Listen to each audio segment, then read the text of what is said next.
오늘부터 예수님의 생애 가운데 그 마지막 한 주가 되겠습니다. 신약 성경의 사복음서 마태마가 누가 요한복음은 총 89장으로 구성되어 있습니다. 그런데 그 중에 3분의 1에 해당하는 29장하고 절반 정도가 예수님의 이 마지막 한 주에 관한 기록입니다. 그러니 예수님의 탄생부터 공생의 기간 모든 시간을 합쳐서 이 한 주가 3분의 1의 기록이 있다는 것은 그만큼 중요하다는 것이죠. 인류 역사상 어쩌면 가장 절정의 순간을 담은 한 주간일 수가 있겠습니다. 이렇게 가장 중요한 한 주를 시작하는 주일이 바로 오늘 종려주일이 되겠습니다. 오늘 본문은 이스라엘이 출애굽을 기념하는 유월절을 배경으로 시작하거든요. 이 유월절이라는 절기에는 아주 많은 사람들이 예루살렘으로 모여들게 됩니다. 1세기 초대교회 유대사가인 요세푸스의 기록에 의하면 그 당시 예루살렘에 거주하였던 사람은 대략 한 10만 명 정도였다라고 합니다. 그런데 이 유월절에 예루살렘으로 모인 인파는 대략 200만 정도라고 합니다. 그리고 현대 신학자들은 270에서 300만까지도 예상하고 있습니다. 그러니 그 고대 사회에서 이 300만에 육박한 엄청난 인파가 모였다라는 것, 그 예루살렘 성 안이 얼마나 꽉 차 있을까요? 그렇게 어마어마한 인파 가운데 예수님께서 예루살렘으로 입성하시는, 우리 눈으로 볼 때는 굉장히 화려하고 거대한 일이었다라는 것이죠. 예수님께서 예루살렘 감람산 기슭에 있는 벳바기까지 왔을 때 제자 2명을 그 건너편 마을로 보내십니다. 그곳은 죽었던 나사로가 살아난 베단이라는 마을이었습니다. 거기에 가면 나귀와 나귀 새끼가 있을 것이다. 그것을 풀어 가지고 오라라고 말씀하셨죠. 예수님께서 그렇게 나귀 새끼를 타고 예루살렘에 입성하실 때 사람들이 종려나무 가지를 흔들면서 환호하고 겉옷을 그 나귀에 올리고 또한 피면서 나뭇가지를 베어서 길에다 쫙 펴서 호산나 다윗의 자손이여 이렇게 외쳤습니다. 여러분, 호산나라는 것은 우리를 지금 구원하소서라는 의미거든요. 그러니 여기까지 보면 굉장히 화려하고 거대하고 메시아이신 예수님을 환영하는 아주 그런 멋진 모습 같습니다. 그런데 이 사람들이 다윗의 자손이라고 외친 것은 다윗의 자손으로서 다윗과 같이 그때 그 당시의 영광을 우리에게 주어서 그렇게 그 영광을 우리가 취하여 구원받을 수 있도록 해달라고 하는 이 땅의 정치적인 메시아 왕을 환영한다라는 그러한 의미였습니다. 그래서 이 호산나 이 뜻 자체는 너무나 아름답고 좋지만 지금 이 현장에 있는 호산나는 아주 크고 아주 슬픈 그런 호산나였다라는 말씀입니다. 우리가 세 가지로 한번 이 호산나에 관해서 말씀을 나누려고 하는데, 첫 번째는 자신만을 위한 호산나입니다. 스가랴 9장 9절의 말씀입니다. 시온에 따라 크게 기뻐할지어다, 예루살렘에 따라 즐거이 부를지어다. 보라, 내 왕이 내게 임하시나니 그는 공의로우시며 구원을 베푸시며 겸손하셔서 나귀를 타시나니 나귀의 작은 것 곧 나귀 새끼니라 라는 말씀이 있습니다. 이때로부터 약 490년 전에 스가랴 선지자를 통해서 말씀하신 대로 한 마리의 나귀 새끼를 타고 만왕의 왕 되시는 예수께서 예루살렘으로 아주 초라하게 입성하십니다. 그것은 오늘 4절의 말씀과 같이 선지자로 하신 말씀을 이루려 하신다라는 것이죠. 그렇게 예수님은 말씀의 성취대로 예루살렘으로 입성하십니다. 강력하게 사람들이 호산나라고 외치지만 왜 나귀 새끼를 타고 입성하시는지에 관하여는 관심이 없었습니다. 왜 저분이 저렇게 겸손한 모습으로 오시는지에 관해서도 관심이 없습니다. 아니죠, 몰랐습니다. 예수님은 이번 유월절 때 죽을 것을, 십자가에 달리실 것을 알고 계셨습니다. 이것이 아주 대조적인 모습이죠. 이 땅에서 잘 살고자 이 땅의 왕으로 오신 주님을 환영하는 그 거대한 호산나의 인파 속에 예수님은 십자가에 죽으러 출발을 하시는 것입니다. 오늘 본문 전장인 20장 17절 이하로 보면 예루살렘으로 올라가려 할 때 제자들에게 이렇게 말씀하시거든요. 20장 18절에서 19절 말씀입니다. 보라, 우리가 예루살렘으로 올라가노니 인자가 대제사장들과 서기관들에게 넘겨짐에 그들이 죽이기로 결의하고 이방인들에게 넘겨주어 그를 조롱하며 채찍질하며 십자가에 못 박히게 할 것이나 제3일에 살아나리라. 아멘. 그렇게 이미 말씀을 하셨습니다. 그럼 제자들은 알아야죠. 그러나 거기에 있는 모두가 몰랐습니다. 오직 주님만 그것을 아시고 깨달으시고 인식하시며 그 죽음의 길로 나아가신 것입니다. 여러분, 그러니 이 호산나가 많이 외쳐지고 있고 거대한 인파 속에 엄청난 함성과 같이 울려 퍼지고 있지만 그 예루살렘 성 안에 계신 그 예수님은 어떠한 마음이셨을까? 우리가 한번 생각해 보아야 한다는 것이죠. 과연 예수님의 시선은 어디에 머물고 계셨을까? 한번 생각해 보아야 한다는 것입니다. 그 수많은 군중을 보면서 예수님이 어떠셨을까? 어렵지 않게 예상이 됩니다. 지금 예루살렘에 모여있는 수많은 인파들 가운데 그 기쁨의 환희에 차서 부르고 있는 호산나 가운데 예수님 극한의 외로움과 고통 가운데 홀로 계셨던 것입니다. 여러분, 한번 상상을 해보시죠. 그 모습을 한번 상상해 보시죠. 작은 나귀 새끼를 타고 수많은 사람들이 환영하고 있지만 정말 슬픔에 그런 눈물을 머금으신 예수님이 저들을 보며 그럼에도 불구하고 구원하고자 홀로 십자가로 향하시는 그 모습을 한번 상상해 보시죠. 본문 10절에 보면 온 성이 예수님을 가리켜서 그가 누구인지에 관하여 소동하게 됩니다. 그가 누구냐는 거예요. 그런데 11절로 보면 갈릴리 나사렛에서 나온 선지자다, 그렇게 정의하고 오늘 본문이 끝납니다. 뭔가 좀 허무하죠. 호산나 호산나 외치면서 그렇게 멋지고 크고 아름답기까지 한 그런 웅장한 울림으로 주님을 환영하는 것 같았는데 그 끝절은 갈릴리 나사렛에서 나온 선지자인 것 같은데 그러면서 마칩니다. 여러분, 세상의 왕은 전쟁에서 승리하고 이 왕이나 지휘관은 전쟁에 승리하고 돌아올 때 얼마나 큰 환영을 받았겠습니까? 실제로 고대 역사에 보면 이 전쟁의 승리자들이 성 안으로 들어올 때 종려나무 가지를 흔들고 또한 바닥에 펴서 그렇게 왕과 지휘관을 환영했다라고 합니다. 그런데 작은 나귀 새끼를 타고 오는 예수님을 보면서 그들이 흩어졌던 많은 유대인들이 모여 정보를 공유하기 시작하면서 저분은 갈릴리 출신이야, 갈릴리 나사렛 출신이지, 거기에서 나온 선지자인가 보다, 모세와 같은 선지자 아니겠는가, 그렇게 추측을 난무하면서 그렇게 정의를 내려버렸습니다. 이 땅에 진정한 겸손과 평화의 왕으로 오신 예수님이 아니라 그리스도 구세주가 아니라 갈릴리 나사렛. 여러분, 갈릴리에서 선한 것이 나오지 않는다라는 그들의 말이 있거든요. 갈릴리 같이 천한 곳에서 무슨 선지자가 나오겠느냐, 나사렛에서 무슨 선지자가 나오겠느냐, 그렇게 천하게 여겼던 바로 그곳에서도 한 명 나왔나 보지. 지금 그런 느낌으로 전환이 되고 있는 것이거든요. 원래 예언의 말씀에는 베들레헴에서 다윗의 씨가 나와 탄생되어야 되는데 그 의구심까지 있었을 것입니다. 주님은 그렇게 완악한 저들을 그럼에도 불구하고 긍휼히 여겨주셨다는 것이죠. 그래서 침묵하셨습니다. 예수님이 예루살렘에 들어가시면서 여러 가지 사건들이 나오지만 기본적으로 예수님의 자세는 침묵입니다.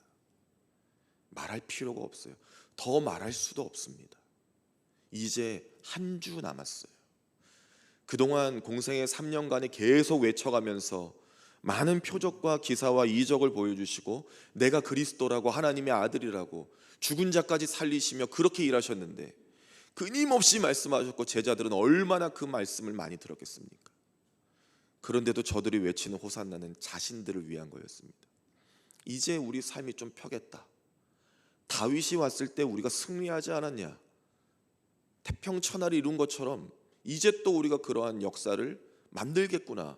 로마의 압제 가운데 이제는 풀려나겠구나. 해볼만 하겠다. 살만 하겠다. 그러한 것들이 그들에게 강했습니다. 그래서 호산나를 외친 것이죠. 그러니 이것은 진정한 구원자로 오신 메시아를 향한 것이 아니라 자신을 위한 것이었습니다. 여러분, 우리가 우리의 삶을 돌아봐야 하지 않을까요? 예수님을 믿노라 하면서, 예수님을 사랑한다 하면서, 십자가의 구주만 의지한다라고 하면서 과연 우리는 어떤 주님을 부르고 있습니까? 주님의 사명을 이루시기 위하여 주님은 침묵하고 가셨습니다.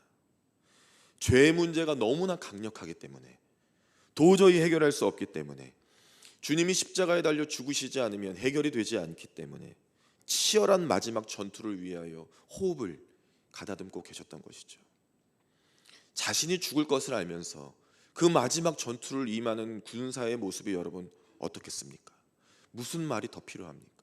지금까지 그렇게 애쓰고 노력했는데, 그것도 인간이 아닌 하나님의 독생자 그리스도가 그렇게 외치고 그렇게 설명하고 그렇게 많은 것들을 보여주셨음에도 불구하고 이상한 호산나를 외치고 있습니다. 예수님은 침묵하셨고 도저히 이 슬픔을 피할 길이 없습니다. 많은 기적, 이사, 하나님의 말씀, 복음까지 선포하셨습니다. 그 모든 것을 다 쏟아내셨어요. 자신을 위해서 호산나를 외치는 이 수많은 무리를 보십시오. 자신의 삶과 안위만을 걱정합니다. 예수 그리스도를 믿는 지금을 살아가는 우리는 무엇을 외치고 바라보고 있습니까? 예수님을 하나님의 아들로 진정 우리가 믿는지, 정말 그분이 나를 위하여 죽으시고 부활하신 구세주이신지가 세상과는 다른 외침으로 주를 향해 올려드리고 있는지 우리가 깊이 생각해 볼 필요가 있습니다. 결국 이들이 자신의 뜻대로 되지 않아 예수님을 십자가에 못 박으라고 외칩니다. 다른 사람들이 아니에요. 그 한 주 안에 일어난 사건입니다. 호산나라고 외쳤는데 십자가에 못 박으라고 외쳤습니다. 여러분, 예수님은 다 알고 출발하셨어요. 예수님은 모든 걸 다 알고 출발하셨습니다. 그것이 20장 우리가 읽었던 본문 말씀은 아니지만 20장 18절과 19절 아니었겠습니까? 3일 만에 부활하실 것까지 말씀하셨습니다. 그러니 예수님이 들리시기에는, 예수님 눈에 보이는 것은 호산나가 아니었습니다. 십자가에 못 박으라였습니다. 그것이 자신을 위해서 외치는 호산나의 함정이라는 것이죠. 내가 예수님을 믿는데 지금 내게 필요한 것은 다른 것들입니다. 때로는 이것 저것 그런 것들이 너무나 필요하죠. 그래서 예수님을 외칠 때가 우리는 없습니까? 그것이 무엇입니까? 십자가에서 자기 십자가를 지고 주님과 함께 죄에 못 박혀 새롭게 거듭난 존재로서의 외침이 아니라 그저 예수님을 이용하는, 그저 예수님이 나를 구원해 주시고 나의 삶을 좀 평안하게 해주셔야 될 마치 도구로서 그렇게 외친다면 그것은 십자가의 예수님을 못 박는 외침이라는 것입니다. 자신을 위한 호산나는 정말 위험한 것입니다. 그 예루살렘의 이 슬픈 호산나가 너무나 크게 울려 퍼지고 있었다라는 것입니다. 여러분, 그리고 두 번째 호산나는 좀 다른 호산나입니다. 순종의 호산나였습니다. 마가복음과 누가복음을 비교해 보면 오늘 본문과 이곳이 베다니라는 것을 어렵지 않게 알 수가 있게 됩니다. 예수님께서 예루살렘을 수차례 방문하셨으나 예루살렘에 머물러 주무신 적은 없었습니다. 예수님의 거처는 보통 베다니였습니다. 베다니는 슬픔의 집, 가난한 자의 집이라는 뜻입니다. 예수님은 아픔과 슬픔과 질병과 고통이 있는 베다니를 즐겨 가셨습니다. 주무셨습니다. 베다니 사람들에게 예수님은 친구로 불리셨습니다. 희망이었습니다. 함께 식사도 하시고 또 나병 환자도 고치셨고 죄 많은 여인을 위로하셨고 어루만져 주셨습니다. 여러분, 이곳 베다니에는 예수님을 잘 따르던 사람들이 많이 있었어요. 특별하게 마르다, 마리아가 있었죠. 그리고 그들의 오라비인 나사로가 있었습니다. 그런데 그 나사로가 죽었어요. 그런데 그 죽은 나사로 앞에서 너무나 사랑하시는 마음으로 예수님이 어떻게 하셨습니까? 우셨습니다. 예수님이 전심의 마음을 담아 사랑하여 우셨어요. 아니, 하나님의 독생자이신 주님이, 모든 생명의 주권자이신 주님이 살리시면 되는데 왜 우셨겠습니까? 너무 사랑해서 그래요. 너무 사랑해서 그 죽음 자체가 너무 가슴 아파서 우셨던 것입니다. 예수님의 눈에 죄와 죽음은 그런 것입니다. 슬픈 것입니다. 그래서 우셨습니다. 그러나 예수님께서 소망과 생명이 되어 주셔서 나사로를 살리심으로 하나님의 아들이심을 드러내셨어요. 십자가에 달려 죽으시고 부활하실 때에도 베다니 마을 앞까지 가셔서 이들을 축복하신 후에 승천하셨습니다. 그것이 누가복음 24장의 기록입니다. 그러니 베다니라고 하는 곳은 예수님과 어떤 관계일까요? 아주 특별한 그런 사랑의 관계가 되겠습니다. 사랑하지도 않는데 달라면 주실 거예요? 지나가던 사람이 툭 치면서 제가 좀 급해서 그런데 이거 좀 주시겠어요? 그러면 주겠냐고요. 그러나 사랑하는 사람이 저만치에서 손을 이렇게 흔들어오면 나도 같이 여기서 하면서 그러면서 뭐 좀 필요한데 그러면 다 가지라고 그러지 않으시겠습니까? 바로 그때, 그러니까 베다니에서 예수님께서 축복하시고 기도해 주시고 승천하셨을 때, 그때 모인 사람들이 예루살렘으로 들어가서 기도하고 찬송하면서 성령의 충만함을 입죠. 그리고 나서 그들이 복음을 전파하며 온 세계가 바뀝니다. 그 은혜가 이곳에 있어요. 그래서 베다니의 사람들은 주님이 원하시는 것이라면 무엇이든지 아낌없이 내어줄 수 있는 준비가 이미 되어 있었던 것입니다. 주님의 사랑이 그곳에 있고 그곳에 있는 사람들이 주님 안에 있기 때문에 그렇습니다. 마음과 중심을 아시고 제자들을 보내셨지요. 주님의 마음 안에 있는 존재가 참으로 귀한 것입니다. 가장 귀하죠. 주여 여기 있습니다. 마음대로 쓰세요. 지금 그 마음이 여기 지금 담겨 있는 것입니다. 그리고 예수께서 그리스도이신 그 주권자이심이 확연하게 드러나게 된 것이죠. 예수님께서 쓰실 것을 나귀 새끼를 내어준 것은 그냥 짐승 한 마리를 내어준 것이 아닙니다. 이 역사의 현장, 인류 역사에서 가장 절정에 이르는 한 주를 진행하면서 시작하면서 바로 그 출발점에 있는 것을 내어줬다는 것은 자신의 모든 것을 내어준 것과도 같습니다. 자기 주인에게 주인의 것을 드린 것입니다. 이것이 무엇이냐? 순종입니다. 우리가 하나님 말씀에 순종해야 되는 것은 하나님의 명령이니까 내가 따라준다 그런 것이 아니라 하나님의 것인데 내가 하나님이 하라는 대로 그렇게 하는 것뿐입니다. 그러니 순종은 영적인 의미로 보면 원래 당연한 것입니다. 당연하게 하나님 것이니 당연하게 주님께 드리는 것이지요. 주님의 말씀에 순종하면 그 은혜와 깊이를 도저히 가늠할 수가 없는 열매를 맛보게 됩니다. 그리고 또한 이것은 동시에 배단이었을 뿐만 아니라 주님의 주권이 드러나는 일, 가지고 오라 그러면 줄 것이다, 풀어 가지고 오라 명령을 하셨죠. 예수님의 명령에 순종할 수밖에 없었던, 그러니까 온 만물의 창조자이신 예수님이 드러난 일입니다. 그러니 나귀 새끼 한 마리를 가지고 온 것은 모든 순종의 의미가 있는 것이죠. 순종할 수밖에 없는 그리스도에게 순종하는 너무나 귀한 장면이라는 것입니다. 이것이 아주 좋은 호산나의 예이겠죠. 주가 쓰시겠다라는 성경의 말씀, 오늘 본문 말씀에 이 주 퀴리오스라고 하는 것은 여기만 나와 있는 표현인데 예수님이 자신을 가리켜 주라고 표현한 유일한 표현입니다. 예수님은 자신을 가리켜서 인자 혹은 다른 표현들로 말씀하시지 주인의 그 주라고 말하지 않으세요. 그러나 이제는 숨기실 필요가 없습니다. 한 주 남았거든요. 그래서 내가 주인이니까 그것을 가지고 오라라고 하나님의 아들로서 명령하셨으면 내가 주인이다.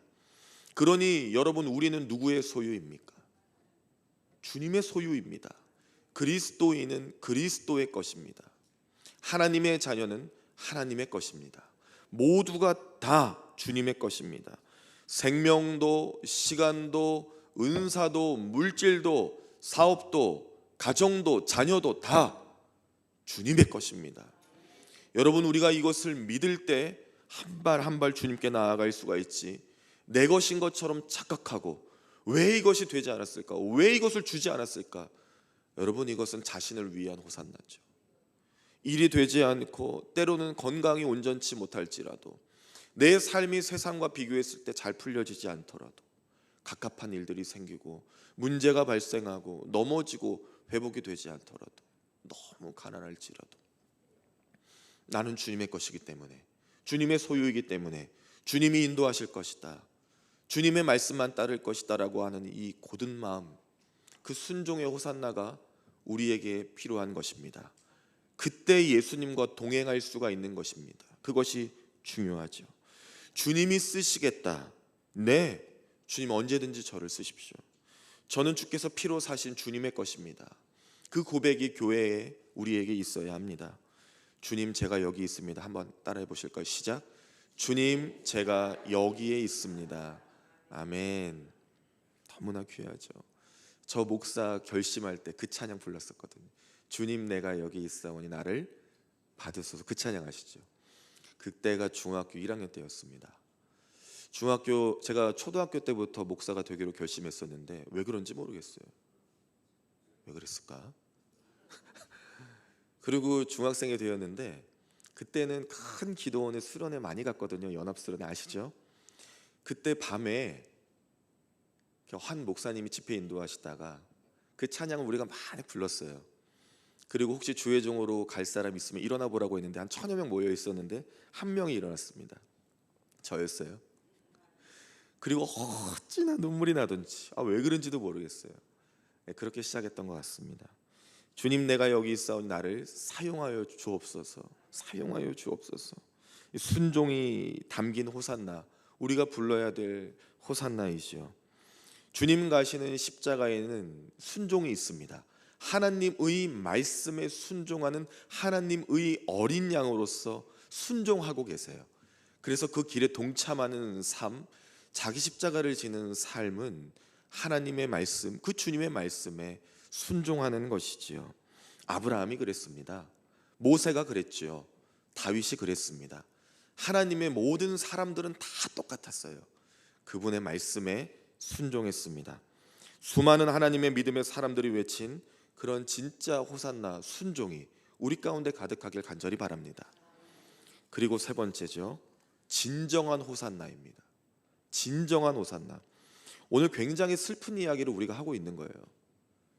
여러분, 우리가 호산나를 찬양할 때에도 잘 불러야 합니다. 마치 이 세상과 같이 자신의 것을 외치는 집단적인 어떤 그런 호산나 속에 우리 주님 침묵하신다 하셨잖아요. 예수님은 하나님의 어린 양과 같이 속죄 제물이 되기 위하여 출발하셨습니다. 예루살렘으로 그렇게 죽기 위하여 들어가셨어요. 사람들이 많이 화려하게 준비해 주었지만 그것은 주님에게 기쁨이 되지 않았습니다. 최고의 표현이었지만 그것은 자신을 위한 최고의 표현이었죠. 그런데 오늘 본문 10절부터 반전이 일어나잖아요. 갈릴리 나사렛, 그 예수 아닌가? 그러면서 소동이 일어납니다. 혼란이 일어나요. 큰 혼란이. 아까 말씀드린 것처럼 200만 명이 넘는 인파가 모였을 것인데, 그 수많은 인파가 외친 것은 로마에서부터 해방되는 자신들의 어떤 꿈, 소망, 이런 것이었습니다. 그러다가 결국 하나의 질문에 딱 꽂히게 되는데, 그것이 근데 그가 누구인가 였습니다. 기독교 신앙과 신학에서 가장 중요한 질문이 뭔지 아세요? 바로 이것입니다. 그가 누구인가예요. 그 질문에 멈췄어요. 그런데 답을 찾지 못합니다. 그저 정치적이고 외적인 나열이었죠. 갈릴리 나사렛 나온 선지자. 이것이 인간의 유한한 한계입니다. 모르는 거예요. 아무리 말해도 몰라요. 호세아 6장 6절 말씀입니다.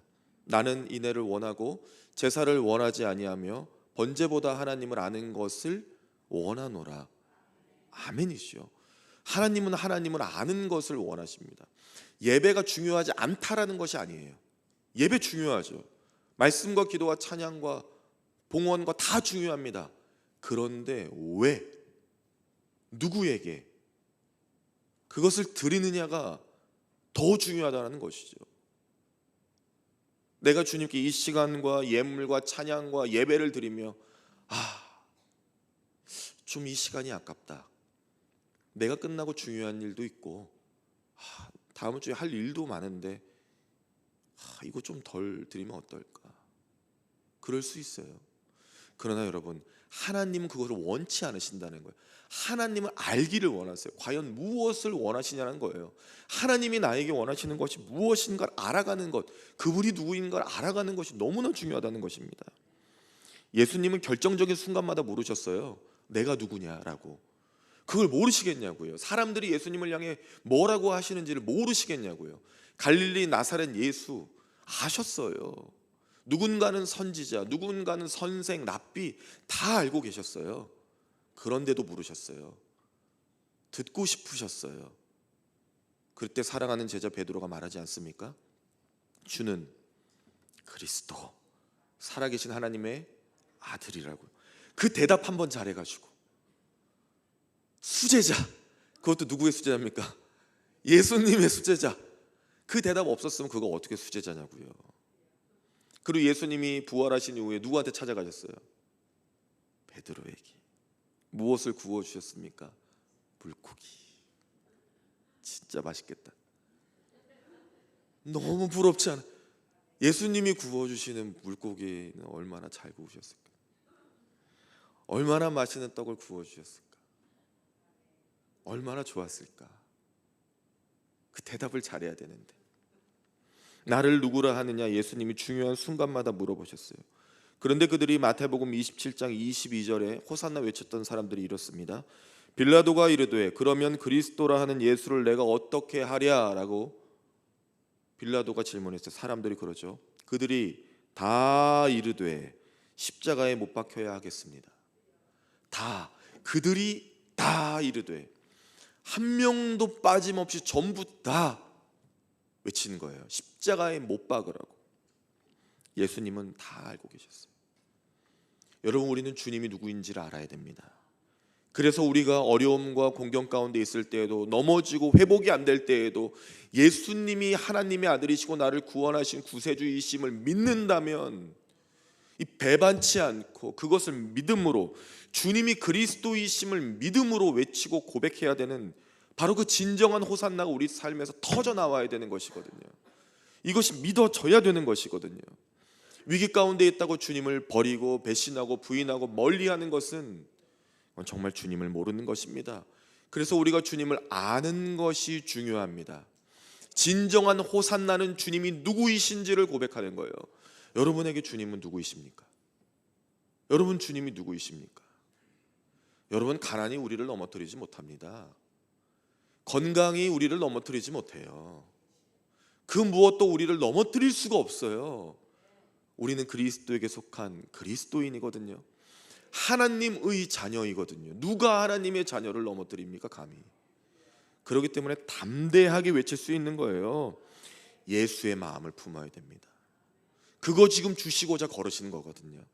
빌립보서 2장 6절에서 8절에 보면 예수님의 마음에 관하여 이렇게 나와 있어요.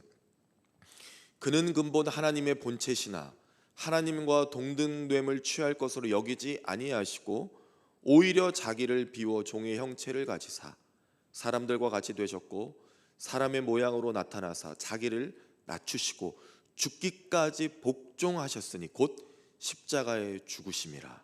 아멘. 이거 믿으세요? 아시는 거예요.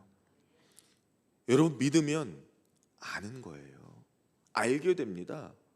믿으면 아는 게 있어요.